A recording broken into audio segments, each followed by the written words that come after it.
Assalamualaikum warahmatullahi wabarakatuh.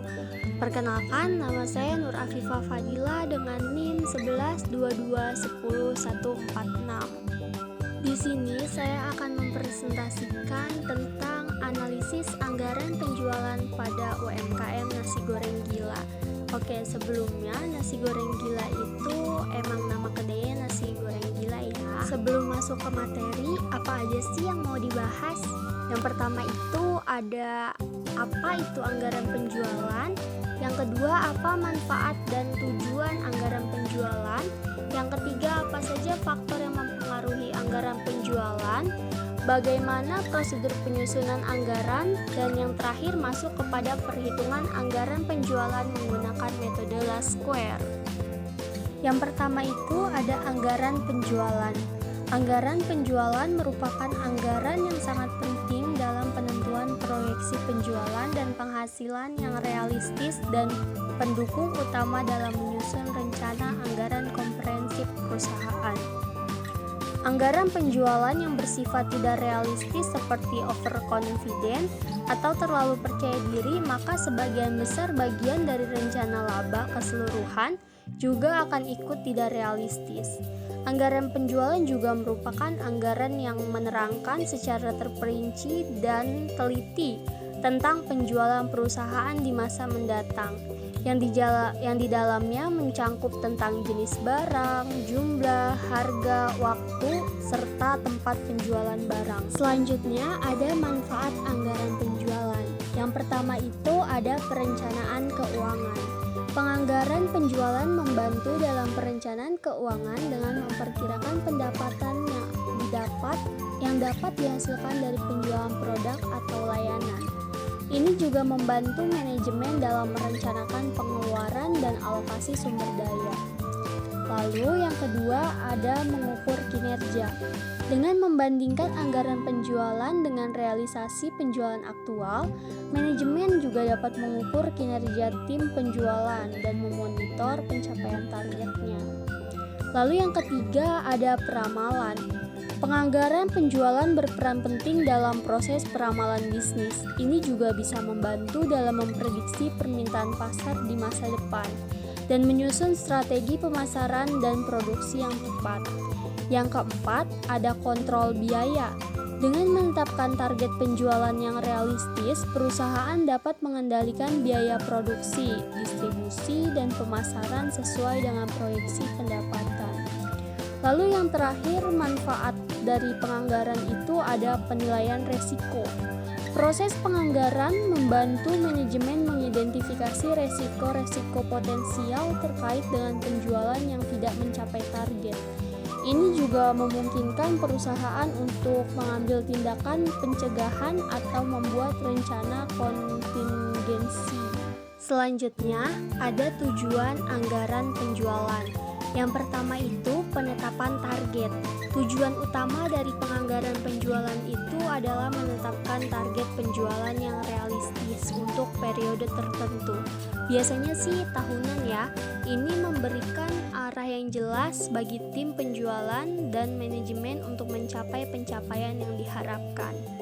Lalu yang kedua itu ada perencanaan strategis. Dengan memperkirakan penjualan di masa depan, perusahaan dapat merencanakan strategi pemasaran produksi dan distribusi yang tepat untuk mencapai target tersebut. Yang ketiga ada pengendalian operasi. Anggaran penjualan memungkinkan manajemen untuk mengontrol aktivitas operasional terkait penjualan, seperti alokasi sumber daya, manajemen inventaris, dan kegiatan pemasaran. Lalu yang keempat ada evaluasi kinerja. Tujuan lainnya adalah untuk mengevaluasi kinerja penjualan dan mengidentifikasi area-area di mana penjualan tidak mencapai target.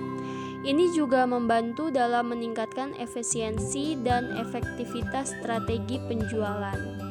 Yang terakhir itu mengoptimalisasi laba. Dengan menetapkan anggaran penjualan yang realistis, perusahaan dapat mengoptimalkan laba dengan memastikan pendapatan lebih besar dari biaya yang dikeluarkan untuk mencapai penjualan tersebut. Selanjutnya, faktor yang mempengaruhi anggaran penjualan. Ada dua faktor yang mempengaruhi anggaran penjualan. Yang pertama itu ada faktor internal. Penjualan tahun-tahun yang lalu meliputi baik kualitas, kuantitas, harga, waktu, maupun tempat penjualan. Yang kedua ada kebijaksanaan perusahaan yang berhubungan dengan masalah penjualan, seperti tentang pemilihan saluran distribusi, pemilihan media-media promosi, cara penetapan harga jual.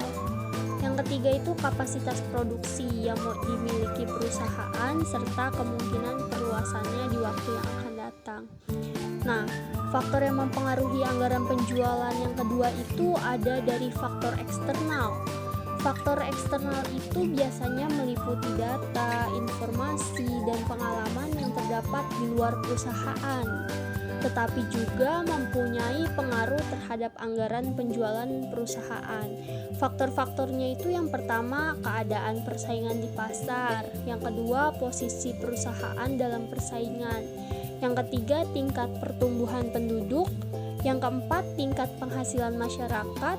Yang kelima, elastisitas permintaan terhadap harga barang yang dihasilkan perusahaan, yang terutama akan mempengaruhi dalam merencanakan harga jual dalam budget penjualan yang akan disusun. Lalu selanjutnya itu dari agama, adat istiadat, dan kebiasaan-kebiasaan masyarakat juga ternyata mempengaruhi anggaran penjualan loh. Selanjutnya ada prosedur penyusunan anggaran.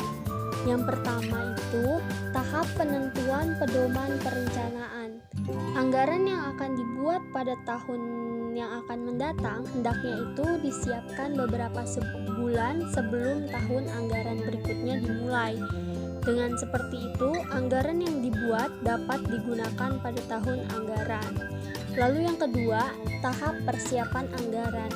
Biasanya manajer pemasaran sebelum menyusun anggaran penjualan terlebih dahulu menyusun forecast penjualan atau ramalan penjualan. Setelah itu, kemudian manajer pemasaran bekerja sama dengan para manajer untuk menyusun anggaran lainnya. Lalu yang ketiga itu tahap penentuan anggaran. Pada setiap penentuan anggaran diadakan rapat dari semua manajer beserta direksi untuk menyesuaikan rencana akhir setiap komponen anggaran, mengkoordinasi dan menelaah komponen anggaran, pengesahan dan pendistribusian anggaran. Lalu yang terakhir, tahap pelaksanaan anggaran. Tahap ini adalah tahap di mana anggaran dilaksanakan untuk kepentingan pengawasan tiap manajer membuat laporan realisasi anggaran. Setelah dianalisis, kemudian laporan realisasi anggaran disampaikan pada direksi. Selanjutnya masuk kepada menyusun perhitungan penganggaran nasi goreng gila menggunakan metode Laskwer.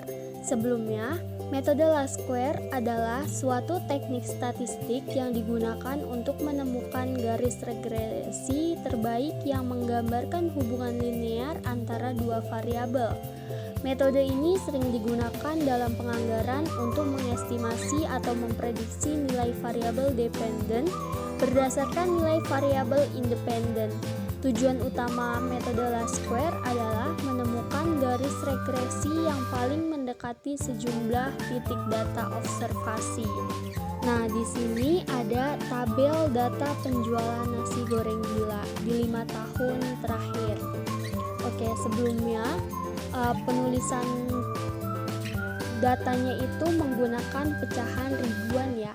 Di tahun 2019, satu tahun penjualan mendapatkan 450.000, di tahun 2020 520.000, di tahun 2021 550.000, di tahun 2022 585.000, dan di tahun 2023 602.000.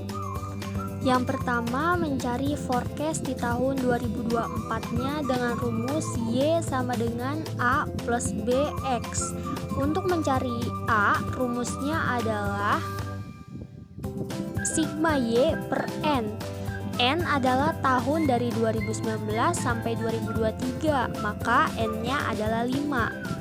Y adalah 2.707.000 dibagi dengan 5 sama dengan 541.400. Dan Mencari B-nya adalah sigma XY per sigma X kuadrat. Nah, maka yang B adalah 369.000 dibagi 10 dan hasilnya adalah 36.900.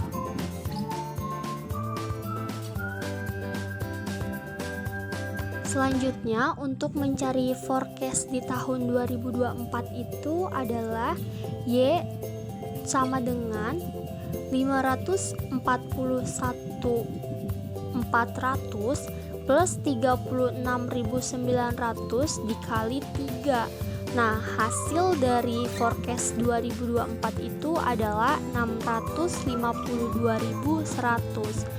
Lalu selanjutnya forecast 2025 itu sama caranya, yaitu 541.400 plus 36.900 dikali 4. Jadi hasilnya adalah 689.000.